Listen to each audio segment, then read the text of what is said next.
Hey everybody, Courtside Uncut, man. We're recording live from the beautiful island of Curacao. Right now, man, I have my sister, man. I have one of my favorite people here with me, man. My baby, Sherice. We want to talk about our relationship. We want to get your message out there. We want to talk about my nephew. We're going to get into a whole lot of stuff. How are you, love? That's a loaded question. We're unloaded then. All right. Happy to be here, of course, but I'm sad that every day that I get to wake up and visit different places and just breathe air, that my son isn't here. And people were like, oh, everything is going to be hard. Oh, the holidays are going to be hard. No, every day is hard. Every day. Every day that I wake up and I realize that he's not here and he's not coming back, that's hard for me. So I hate that people just throw that out there like the holidays are just so hard. No, every day is hard. And if you've never lost a child, you'll never understand what I'm going through. And even if you have lost a child to suicide or a car accident, losing your child to cancer, and it being something that you can't take away from them, you can't make them feel better, you can't heal them, you don't know their pain, you can just feel sorry for them. That's a pain that, I think no parent should ever have to go through. And single parents have it even worse because you're stuck in the hospital with that child all day, every day. You don't get a break. You don't get a day off. It's just like you're there, you're at the forefront, and it just makes it hard. You don't have a team. Yeah, the crazy part is you wasn't just at the hospital, like y'all were everywhere. Y'all was all over the world.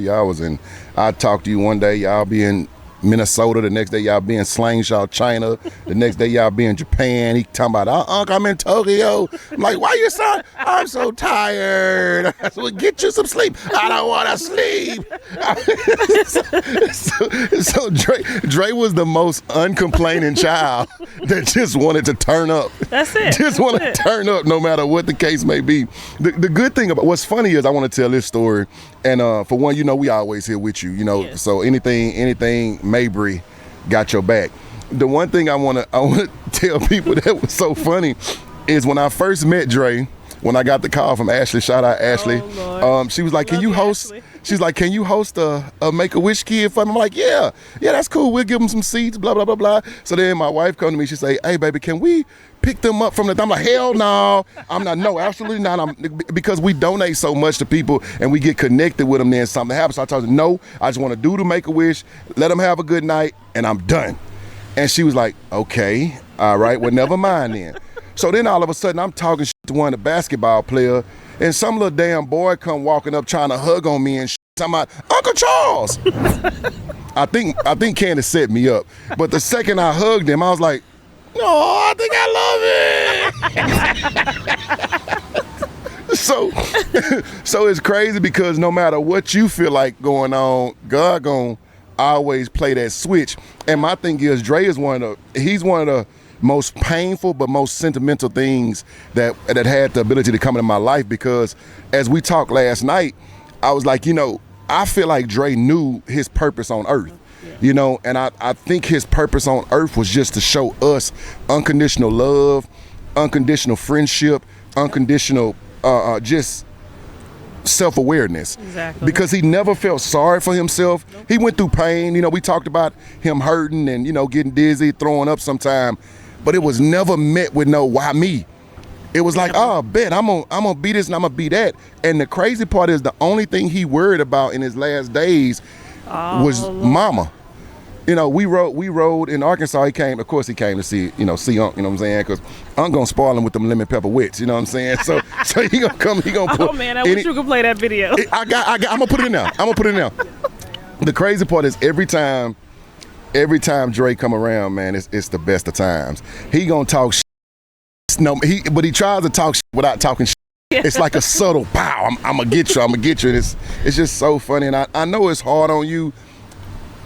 I don't know how, because of course I'm not going through it. Yeah. But I know, like, I've listened to your conversations and I know the pain you're dealing with. And that's why I want to do this so bad, so you can let people know that everybody's focused on breast cancer. Exactly. Everybody's focused on other stuff, but nobody really focuses on brain cancer. And I think that's your champion, from this point on, is bring awareness to brain cancer. So go ahead, give us a little bit of what we need to know that we may not know.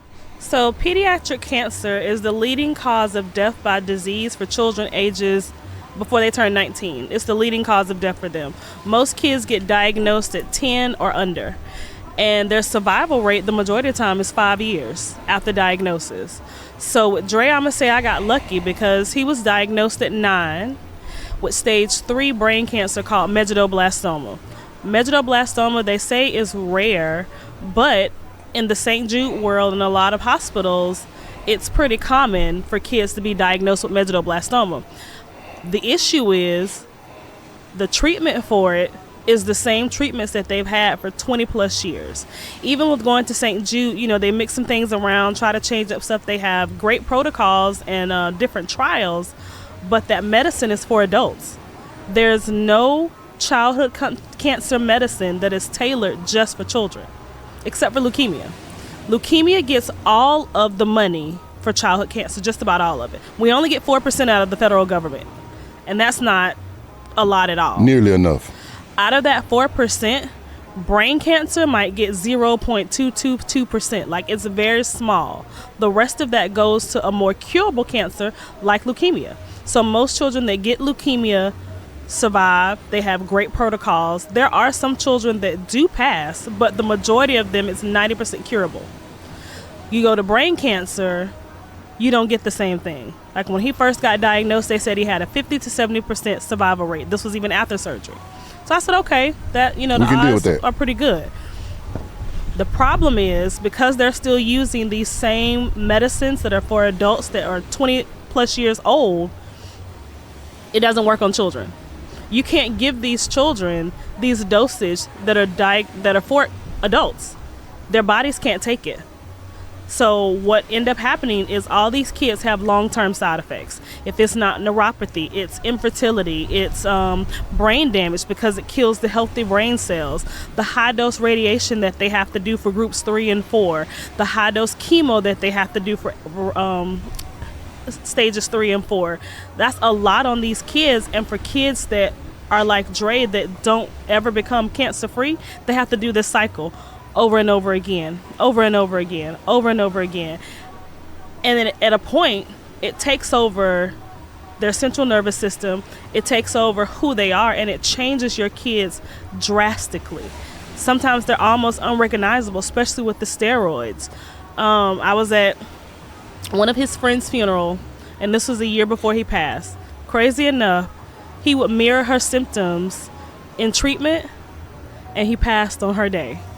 And we always call it her day. And I was like, and they had the same team at St. Jude. And I was like, Dre, you can't go on her day. Like, you can do a day before, a day after, and then their birthdays are 10 days apart. So that made it even harder.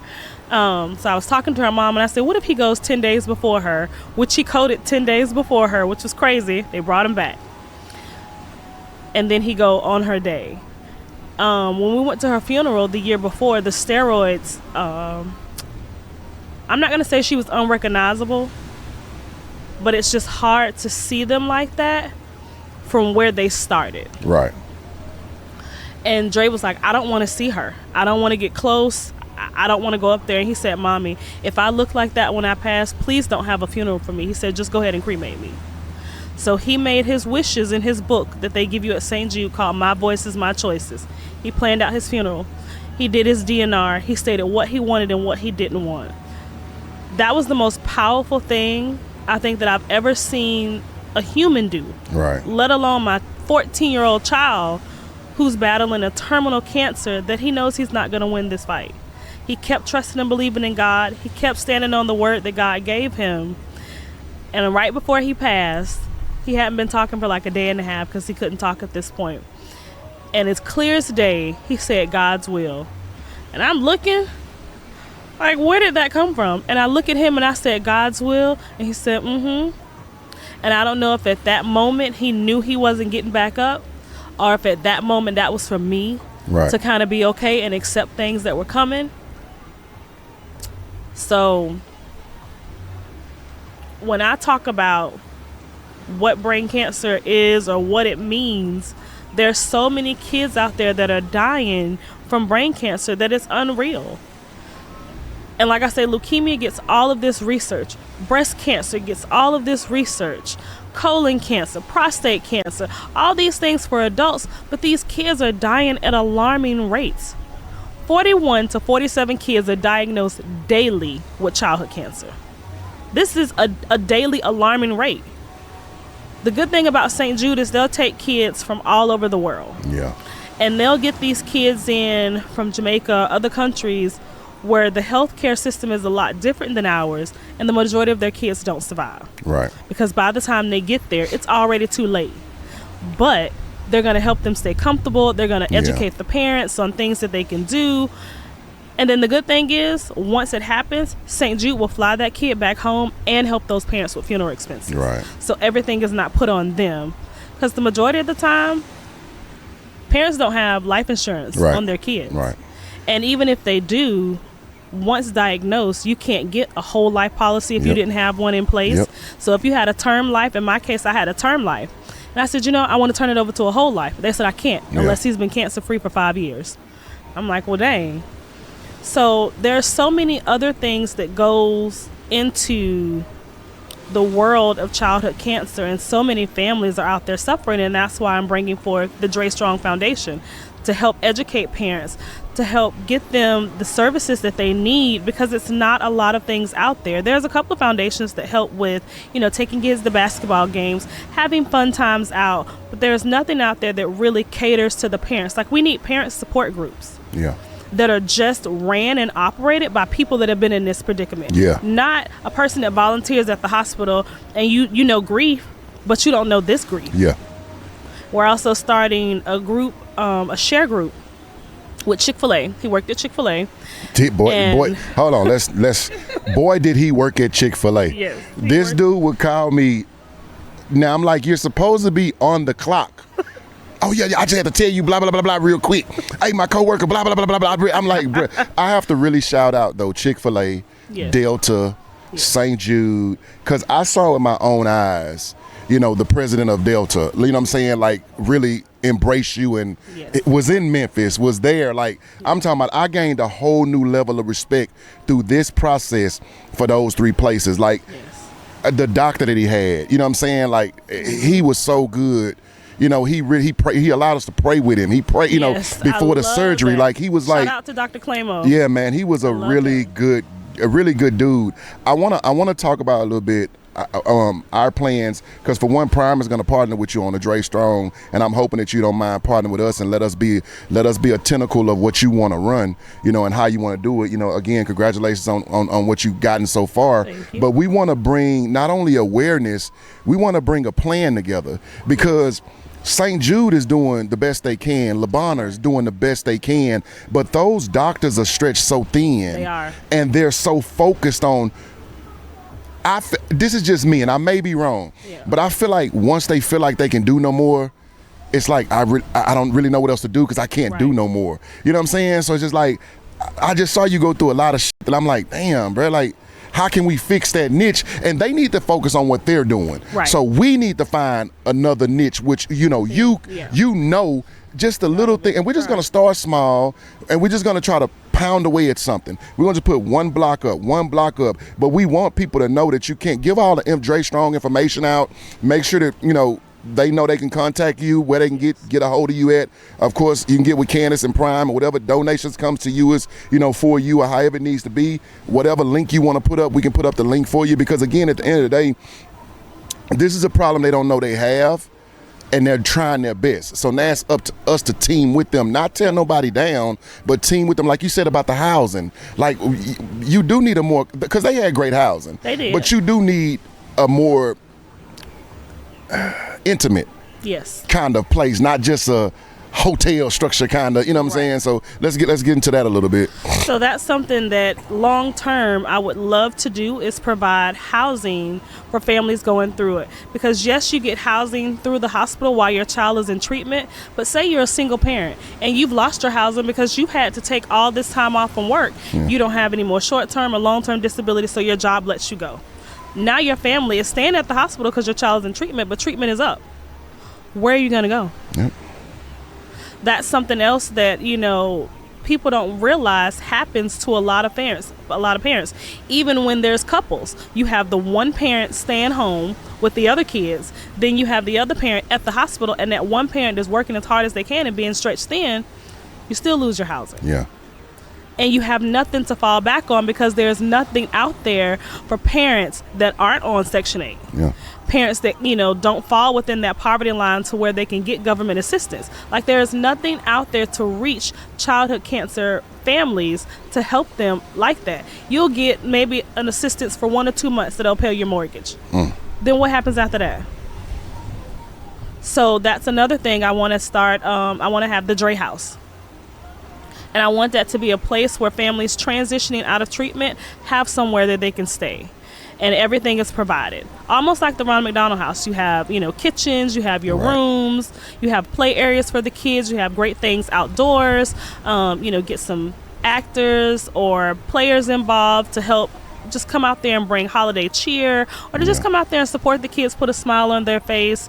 But most importantly, while they're going through it, I walk you step by step through the process. Man. I'm helping you in the process. And one thing that I did that I didn't know that I was going to be able to do was, in the end, when they come in, I gave him his final bath. I knew that's something that I absolutely wanted to do. They bring in the body bag, as they call it. And they bring in the gurney that they're going to put them on. He was like, most parents don't sit in here with this part. We do it, and then we meet the parent afterwards. And I said, no. I told him I would be here from the beginning to the end. I want to do every process. I want all of it. Yeah. So that's another intimate part that I would want to be able to provide for the parents. If you can't be in there in that moment, let me do it for you. Let me record these moments for you, because honestly, looking back on my phone on all of these moments that were hard for me to record, but were recorded, I appreciate that, because now as I'm going through it and reeling through my mind on how could I have done this better? What could we have done? What is another trip that I could have, had him on? Right. And I'm able to see all these moments, and I'm glad I captured everything. Yeah.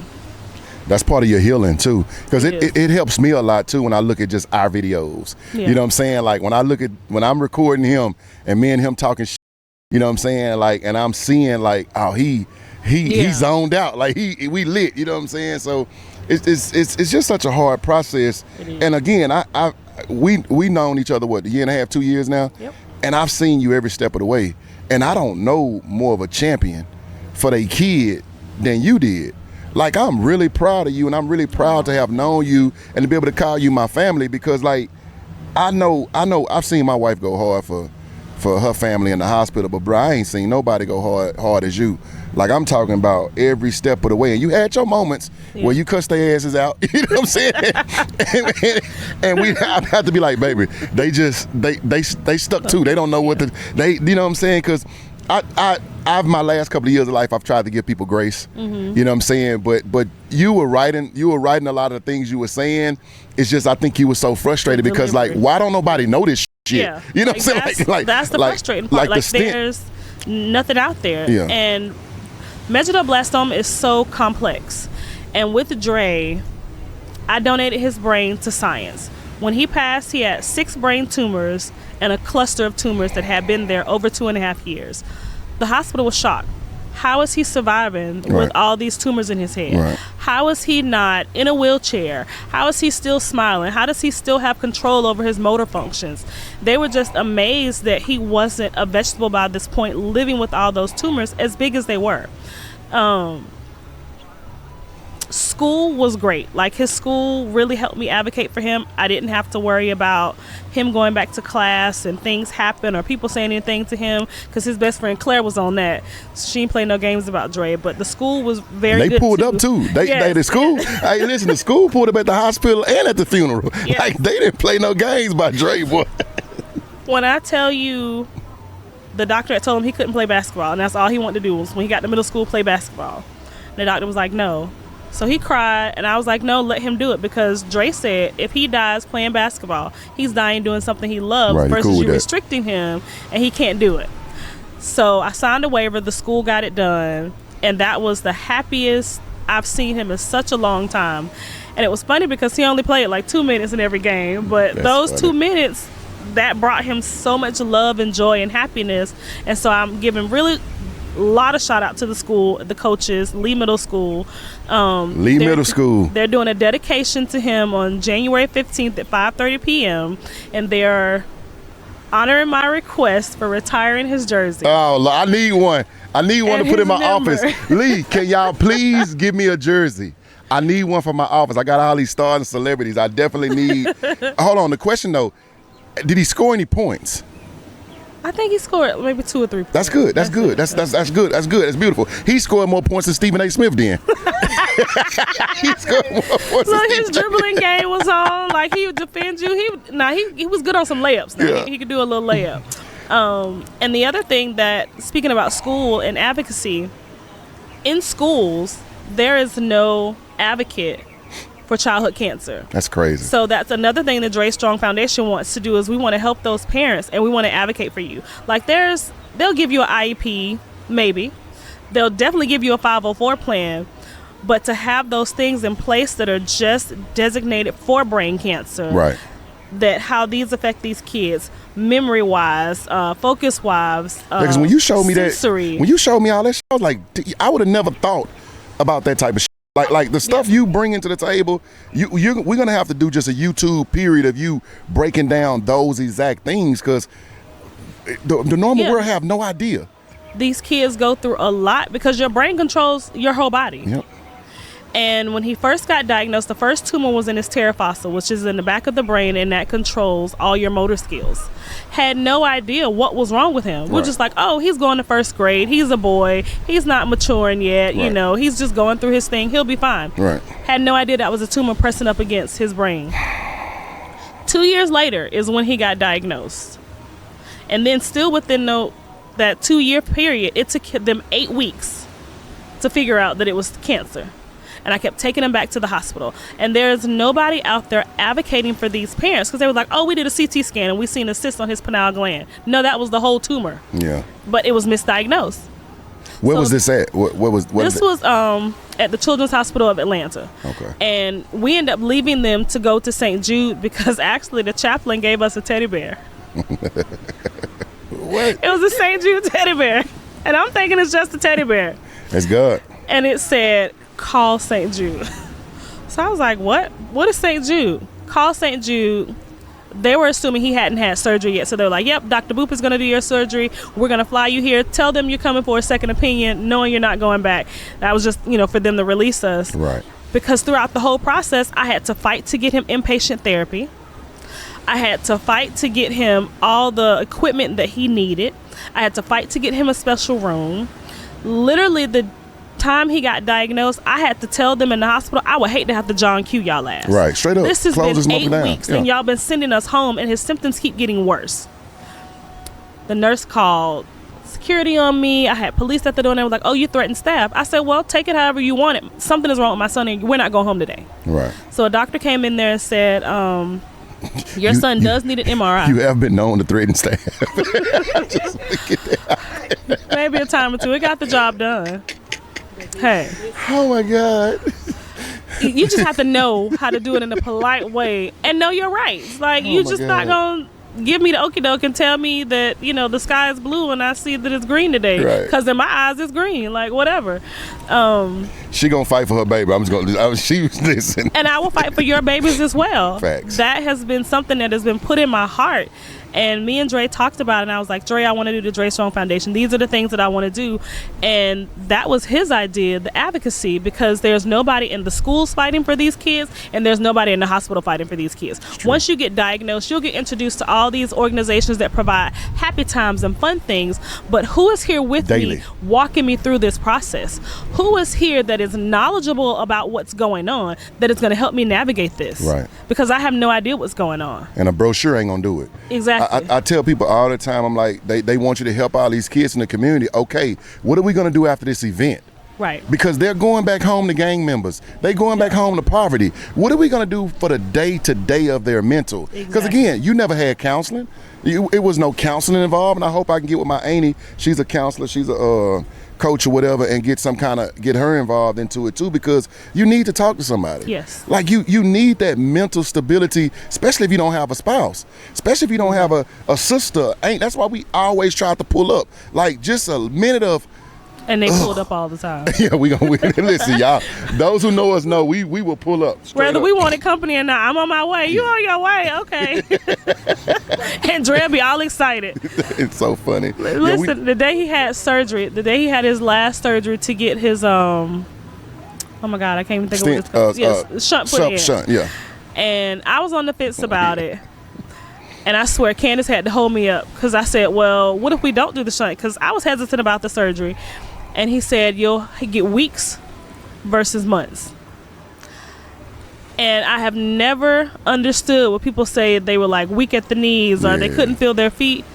I think I lost all feeling in my body. And Candace caught me and I was just like, you got to be kidding me. Like, no, we can't be at that point because I'm so used to him being at the bottom, coding. He's had sepsis twice. He's coded twice. He's had all these infections. He's had all these crazy side effects from cancer and the medicine, and he's overcome it all.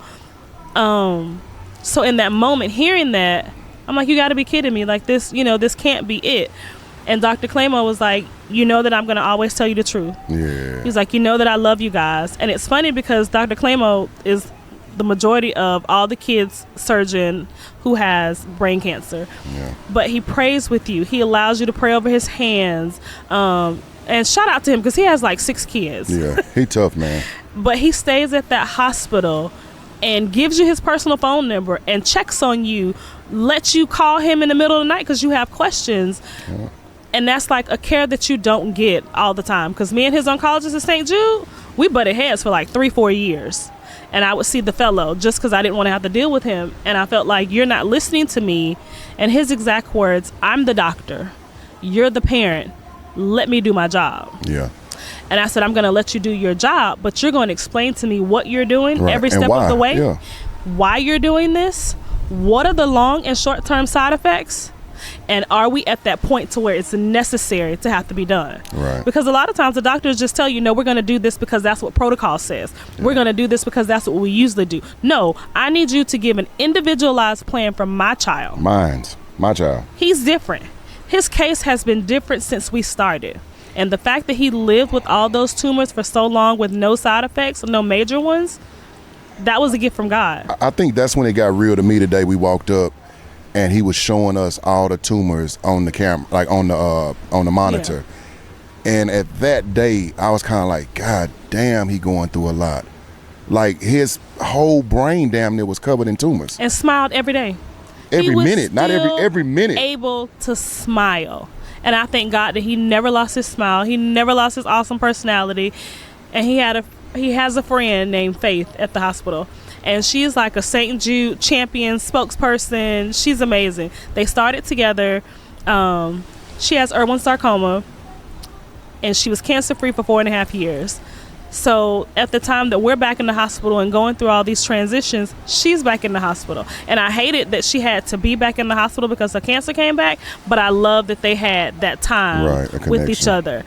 And I have pictures of them in the hallway holding each other's hands, and we created a picture that they did when they were 9 in front of the fish tank. We created that picture.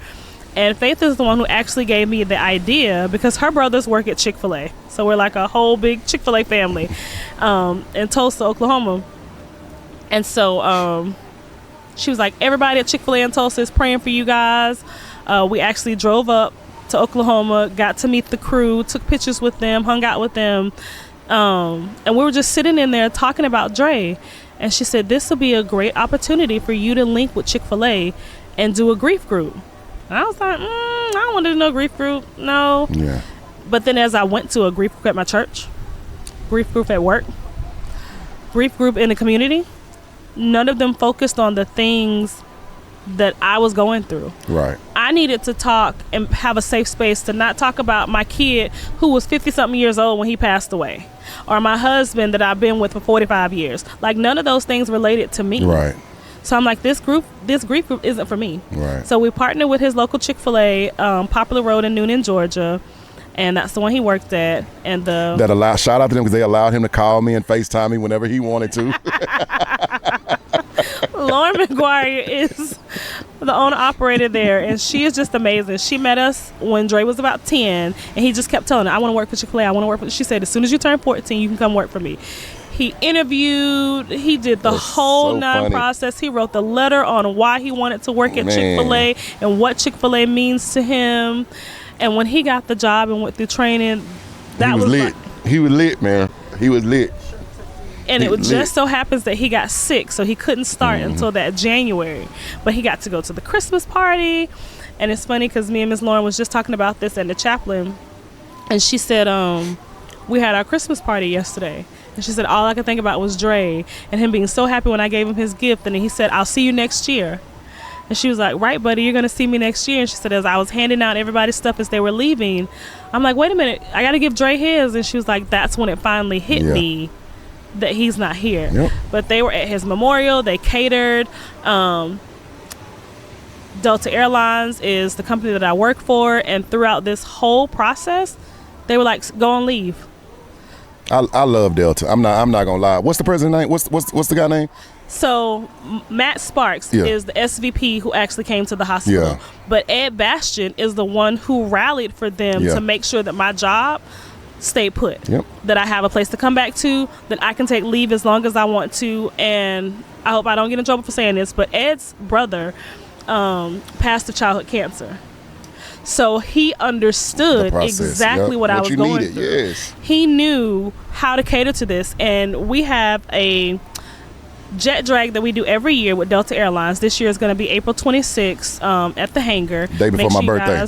Day before my birthday. So I know you probably won't be able to make it then because y'all going to be out of the country somewhere. Oh my God. It's telling my business. But we rally for the American Cancer Society, and you have all these, like 200 something teams, all Delta worldwide, and we have the Dre Strong team. So last year we did a video and we talked about Dre, his effects of childhood cancer, what his team stands for, and we've come in third place the last 2 years out of 200 something teams. That's so good. That's amazing. That's the Noonan Police Department, the Coweta County Sheriff's Department, the Coweta Public Works and Jail Division usually pull with us, other members from Delta and our community all rally, and we just raise our funds so we can be able to pull. But this year is just going to be a little bit different because Dre isn't going to be able to pull with us.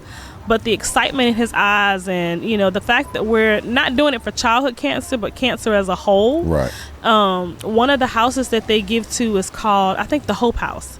And it's ran by the American Cancer Society. So when the sheriff and police department came to do a drive-by for him in Memphis, they got to stay there.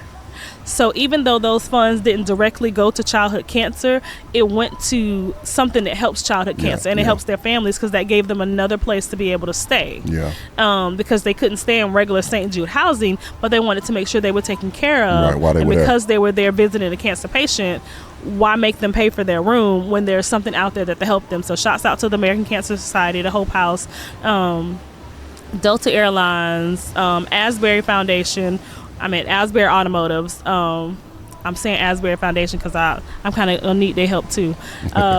Dre loved cars. And jerseys. Yes. So they would have like a day where he can come up and get in a Bentley, sit in some sports cars. They would have all these people out and they would have all these cars lined up and do car shows. And he was just in heaven listening to the sounds of the cars. But these are just small things that, people would do that left a lasting impression on these kids. Because they don't remember half the stuff that goes on. Right. But that stuff that, brings smiles to their faces, gives them all these memories, that's just something that you can't take away. And I wear my pin for brain cancer because gray is brain cancer's color, and that month is May. And then childhood cancer month is in September, and it's gold. A lot of people confuse it with yellow, but no, it's gold. And I just think the more people know and educate themselves about childhood cancer, you just wouldn't believe how many kids die. Like out of the group of medulloblastoma kids that we were there with when we started at St. Jude, his friend White is the last one standing. And he's on hospice now. And it was just like, right after Dre, one of his friends that was battling Irwin sarcoma, Coat, that's what we call him, Coat. He was 22 years old, had been battling since he was 9. He had never been cancer-free either. Lost his leg to cancer. These kids lose so much Imagine being diagnosed at 9 and you're 22. You have no life. Because all your life is hospital stuff. Yeah. All your life is fighting. Yeah. And in the end, the tumors wrapped around his whole spine, broke his neck. He lost all the feeling that he had from the waist down. He was confined to a wheelchair. He was confined to the bed, kept going back and forth between Emory and the rehab center. And ultimately, you know, it consumed him because the cancer had just spread all over his body. But people don't realize that going through these treatments, not only is it harsh on these kids because it's not formulated for kids, Right.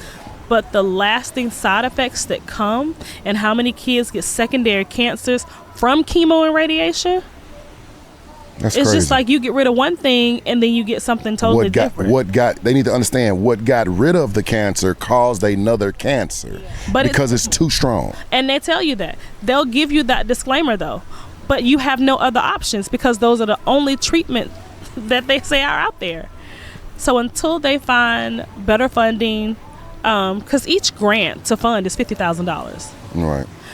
But then that only goes so far. So then you need another $50,000. So if I'm opening medulloblastoma up and I'm saying, okay, I want to look at the molecular buildup of medulloblastoma. Right. Just that grant is $50,000.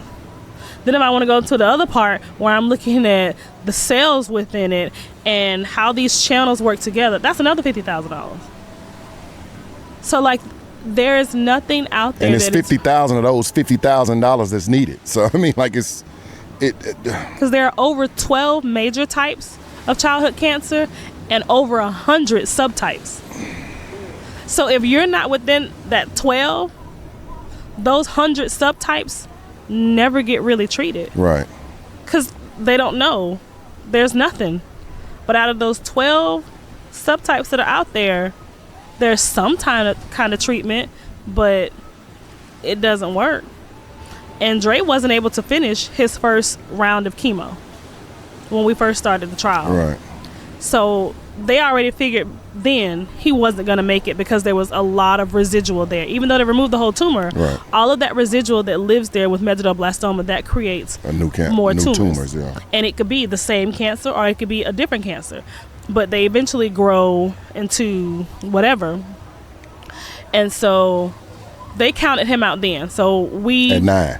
we tried not to do anything at the local hospital because I already knew how they felt about him. So when we went to St. Jude, we decided we're going to stay. And that's what we did. Like some stuff we could do at home, but St. Jude would send it to them. Right. And they didn't like that. But anyways, I thank God for St. Jude. And at first I hated them because I hated his doctor. I felt like he was not listening to me.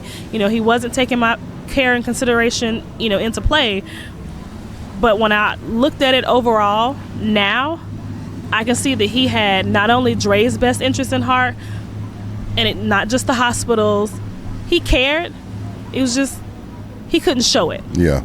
Because he was trying to be professional. You remember what I said? Like, you have to, bro, he's getting attached to these kids.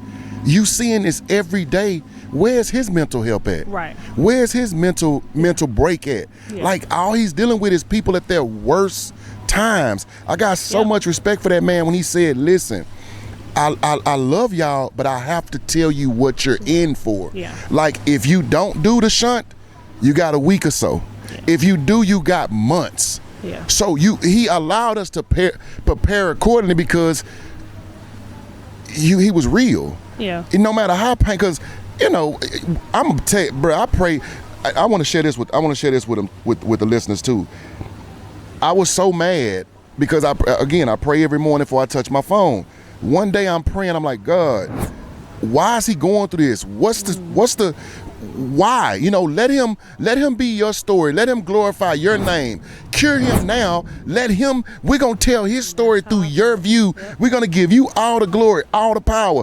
We're gonna be God saved him. Dre loves you. Why are you taking him? Exactly. And I came and I told my wife, I said, God simply said, heaven needs kids too. He don't belong to y'all. He's mine. Yeah. Heaven needs kids too. And when you get to heaven, you're gonna need to see kids. I went in and I told Ken, I said, you know what I won't never question my God about that again. Because I'm wrong. You know, like I told you, when me and Dre rode that day, I'm showing him all the properties, and I'm just like, are you okay? You know, nephew, what's up? You good? Because all he wanted to do was come back and see Ja Morant play against against Anthony Edwards, right? So that was our thing for a while. We just want, God, just let him come back and see. Once that came and went, I'm like, well, we might be all right. Let's get through this year. Yeah. You know, so and then I had to realize I was praying, like, we keep asking for what do Dre want? And when I asked him what he wanted, it's just so crazy. He was like, I just want y'all to make sure my mama's okay. Why you always got to bring this up, man? I mean, that was his He was just like, I'm serious. This little 14-year-old kid was like, I know I'm going to heaven. I know I'm fine. I just need my mama to understand that it's okay for me to go. Like, I know what it is with me.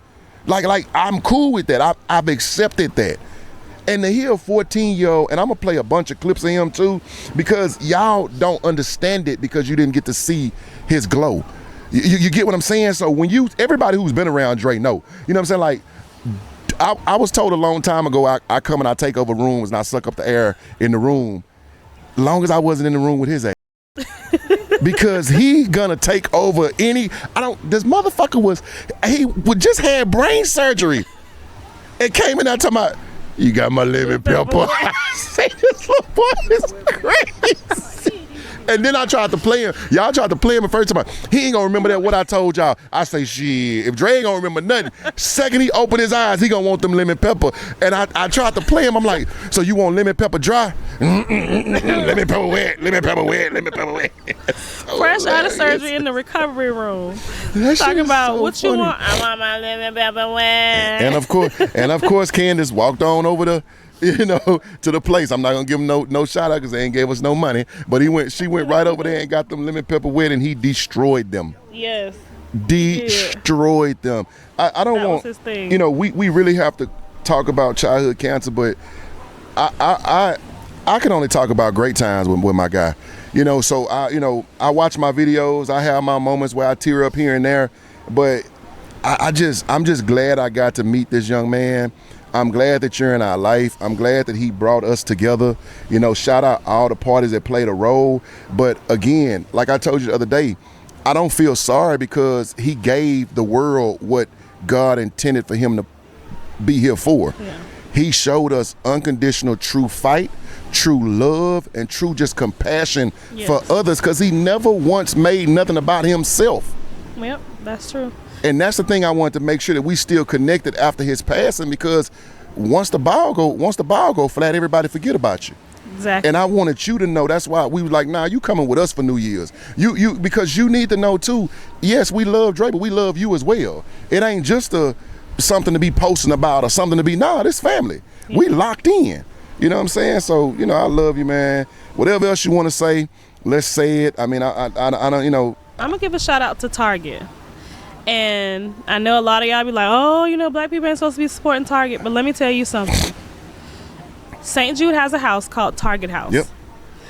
When we first got diagnosed, that's a long-term housing facility. We stayed there. It was supposed to be 7 months because the treatment was only supposed to be 7 months. We ended up staying a year and a half. COVID happened. He kept, getting sicker and sicker. They couldn't figure it out. Target House does a weekly bingo. Kids don't have to win bingo. They just have to come participate. They getting gifts. School time came. Half these kids ain't in real school because St. Jude has a school program there. They giving out book bags, supplies, crafts for the kids to do during their off time. Representatives from Target are coming doing so much stuff at the hospital for these kids. I'm not thinking about what's going out there in the world because for us, and as a black person, I still shop at Target because of what they do for childhood cancer. Right, yeah, got to. I don't care if they, whatever. Right. For me, they always have a place in my heart because not only the Target House, but even after, the kids, the families that aren't staying there, they come to the hospital and donate so much stuff. Right. And they made sure that these kids were either looking fly, feeling good about themselves with the supplies that they offer. If they knew your kid liked to paint, they made sure they had paint supplies and would keep refilling them. There's just so many things that they do for St. Jude and for the world of childhood cancer that doesn't get recognized. Right. Like, people are just so quick to say, oh, I don't like this company because they did X, Y, and Z. Social media said. Yes, and social media said, so I'm jumping on the bandwagon. Nah. But what about all these companies that actually help childhood cancer that never get the recognition? Like Asbury Automotives. They never get the recognition for doing stuff, but they're taking kids to games. They're giving them these car shows and giving them these once in a lifetime opportunities. Like, there's this thing called Bert's Big Adventure. Never been, don't support it. But they're like, oh, they'll take you to Disney. What child hasn't been to Disney? Right. Give them something else.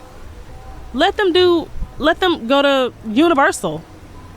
Let them have fun. But I think though too, we gotta also remember they can only do what they funding allows and what partnerships they have too. Because a lot of times, and I'm being honest with you, we've helped a lot of big companies that just didn't have it. Yeah. You know what I'm saying? Like, and so my thing is, what I try to say is, I don't care if they help one person $1. They did something more than any other people do. But yes, and of course we would love to go other places, but I guess I say that because Make-A-Wish always send kids to Disney. Yeah, for sure. So you only get one Make-A-Wish, right, whether your child recovers from it or not. You only get one Make-A-Wish. Yeah. So during COVID, we had the dumbest Make-A-Wish because there was we couldn't travel, we couldn't do anything, and so it was either use it or you lose it. Right. So he chose a shopping spree. Not saying I'm ungrateful, but that wasn't something that he needed. Right. He wanted to go on a trip. He wanted to see ridiculousness. Well, you made trips happen. I don't know. I called you like 3 months in a row. Like, where the hell are you at now? Oh, we at the Asian wall. We at the China wall. I'm like, Dre can't even really get around good. Dre was like, Listen, shit. Our last trip was Hong Kong and Shanghai to finish out his Disney because he was a Disney kid. So we went to all the Disneys around the world. His last two was Shanghai and Hong Kong. And for me, that's when I seen the difference in him. Yeah. Because he couldn't get around. He was super tired all the time. And the day he pushed himself, I swear we were looking for the hospital in Shanghai. Because I'm like, boy, like, what are you doing? Like, you need to rest. And he's like, no, I want to keep going. And he just, pushed himself to exhaustion. But seeing him every day fight and be determined and want to help other kids. Like, before we even got the foundation started, the toys that he would get, if he had multiple toys, he would give them out to kids on Christmas. Yep. He'd be like, oh, isn't Walmart doing the thing with the Toys for Tots? Isn't Delta doing toys? Let's go take these toys. That was something he would do. Yep. And he didn't care who bought it for him. Because I was mad because our vice president of Delta gave him a little handheld game. It wasn't a Wii. It was the, I can't think of what it was. Yes, a Nintendo Switch. Then somebody else gave him another Switch. And he was like, well, I know I have to keep the one that Mr. Matt gave me, but I'm going to give the other one away, okay? What about the shoes, and though? I said, okay. What about the shoes Delta gave him? Oh, my goodness. Okay, so you had to pre-order your Delta shoes. So the senior vice president, this is something he did. He would fly out. Not Dre. Dre didn't have to pre-order. Right. He would fly out to see us periodically throughout the hospital. Him, Paula Lewandowski, Mark O'Leary, loads of other flight attendants that I had no idea who they were. They just seen his story and would fly out. Yeah. Pilots, we had a pilot give him his wings, his metal wings. We had a flight attendant give him his 35-year pin. We've just had so many people pour into Dre, but he heard about these shoes and what he gets a pair of shoes. Then they're like, oh, the Hawks gave him a jersey. He got to get a Delta jersey. Like, everybody's competing because one did this and one did that. And they were like, oh, 100 Black Men of America gave him, 100 Black Men of Atlanta. They put him into the 100 Black Men thing. Yes. So they was like, oh, they want to do that. He was inducted, well, then Henry County Sheriff's Department gave him a badge. Yep. And Shaq, shout out to Shaq. Thank you for, meeting him and being there for him, FaceTiming him, just being really, really sweet because he loved it. The big man, as he called him, he was like, yeah, I met the big man. Shout out to Henry County Sheriff's Department. They came out, hosted Christmas with us one year. And they came out and give him a proclamation. So it was just like everybody was competing yeah. to do stuff at the memorial, and these That's were funny. surprises to me because I had no idea. But it was just amazing to see the love that Atlanta has for Dre. The mayor called us. They made videos. Yes, the mayor called us and left the video. Burt Jones, he called us, left a video.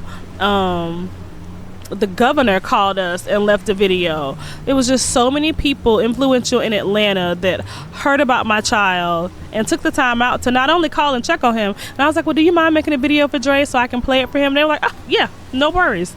Your video's on the way. Burt Jones he's a lieutenant governor. He still checks on us, and his staff is just still involved. And I just appreciate all these people because they care about childhood cancer. Yeah. And especially Burt Jones, like I really loved how much time and attention he gave me on the phone call. And he even prayed with me. He was like, do you mind if I pray before we get off the phone? And I was like, yeah, sure.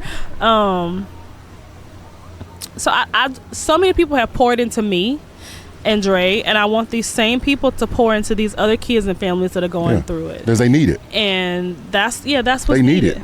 But especially advocacy, and that's going to be the main thing that the Dre Strong Foundation touches on, is not only making sure the kids have, an ice cream social or a pool day or a fun day at the spa for mom and dad, but we're going to get these share groups out the way because we don't want a grief group. We want a share group where we can come, talk about our kids, get stuff off our chest. January 17th at 8:30 a.m. Poplar Road, Noonan, Georgia is hosting the first event.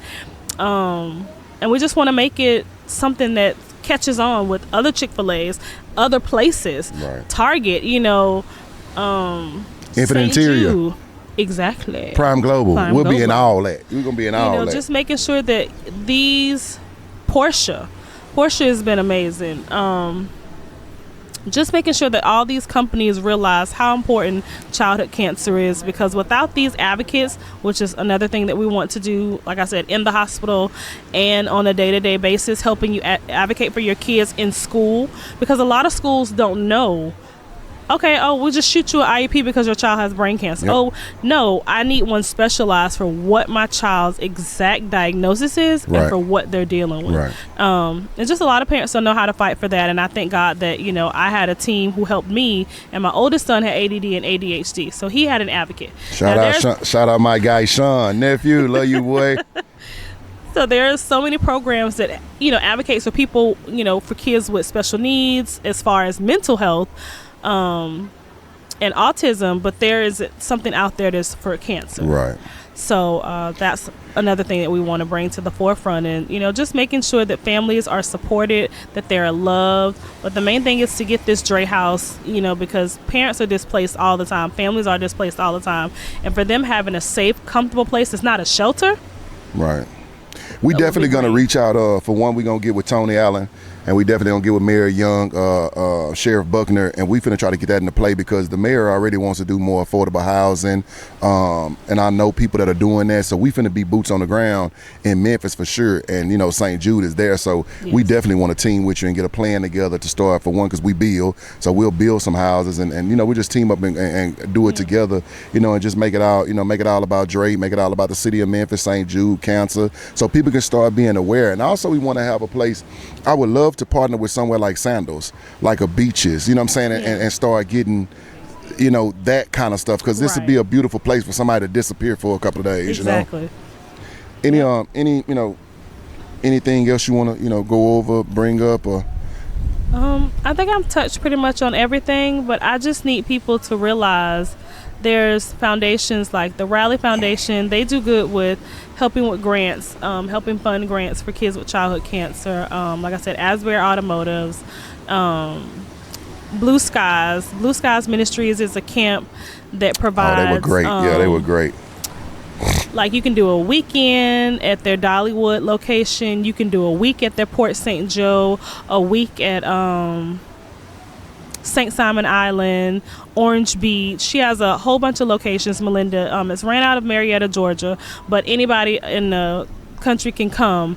and it provides not just for the cancer kid, but the whole family. Right. That's so important. It's like a vacation for the whole family. They take care of the siblings. And if you live in the Atlanta area, Camp Sunshine, they do weekends for siblings. They do weekends for the kids. And those are things that are great. Aurora Day Camp, they provide free camp for the kids all summer long. And it's all cancer kids and their siblings. So transportation is provided, you know, everything is covered, and these kids are just surrounded by other kids like them. They're not being judged, they're having fun. And these organizations are just to name a few. There's a lot of others out there, but these are just a few that we were a part of that helped, you know, during the summer, during spring break, that gave these kids something to do and a safe place to do it where it was all kids and families like them. Right. And we'll do a running list of some places that she gives us. But the things you have to realize is, too, the siblings are affected so much because they lose their parents. They're losing their sibling. They losing so much to cancer. Yeah. You know what I'm saying? Like Riley, she just was everywhere.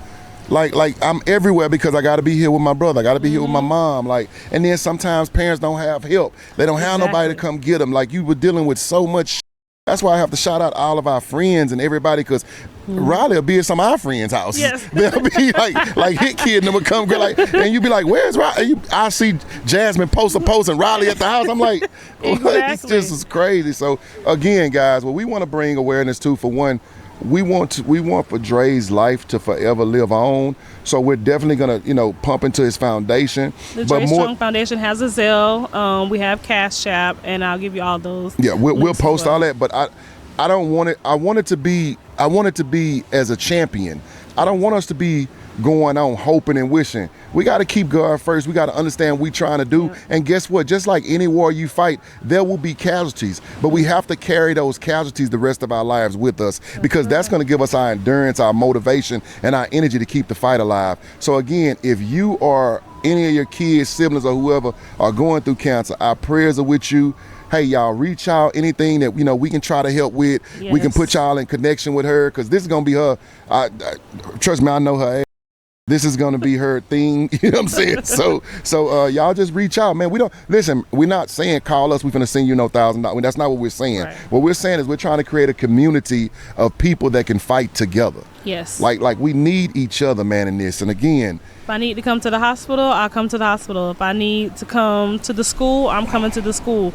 Like, you have me here to fight some of those battles that you might not know how to fight, or that you might not want to be fighting right now. Right. Especially when it comes to that time and it's the end of life, and some of those things you can't witness. If you need me to videotape for you, if you need me to close your child up in that bag, because listen, I zipped that bag up, I put that tag on, I did everything, because that's just something that I wanted to do, to say I had that experience with him. Even for his cremation, I pushed the button. Now, I freaked out afterwards, but I pushed the button. And that was like the final nail in the coffin for me. Like, okay, he's not here, but nobody, in those silent moments, when you really need somebody there to talk you off the ledge. And I've struggled with mental health since this, and I haven't really had anybody that I felt like I could call that I wouldn't be a burden to. And I know you guys don't see me as a burden, but sometimes when you want to lay that heavy stuff down, you don't want to put that at somebody else's doorstep. Yeah. So I can be that person. I can help you navigate those feelings, be a listening ear. I don't care what time it is. I don't sleep most of the time anyway. Call me. Let's work through it. Thank you guys for having me, and I really appreciate this time to get it out. DreStrongFoundation.org, Gmail, DreStrong2010 at Gmail. We out here, so just reach out. Repeat it one more time for me. DreStrong2010 at gmail.com and the DreStrongFoundation.org. So again, Courtside coming to you live from location again. It's our second time being out in this ocean now, you know what I'm saying? So we will bring, we do have more, but again, if you are fighting with your kid, your sibling, or whatever, man, go look her up, see if she can help. She knows so many people, so many avenues. Just know we love y'all. That's just what this is. Like I told y'all, my podcast ain't gonna be about no drama. It's gonna be about real everyday life and us supporting and loving one another as a people. Not as a color or a race, but as a people, as humanity. So again, Courtside Uncle signing out, Prime Group Podcast. Go Texans!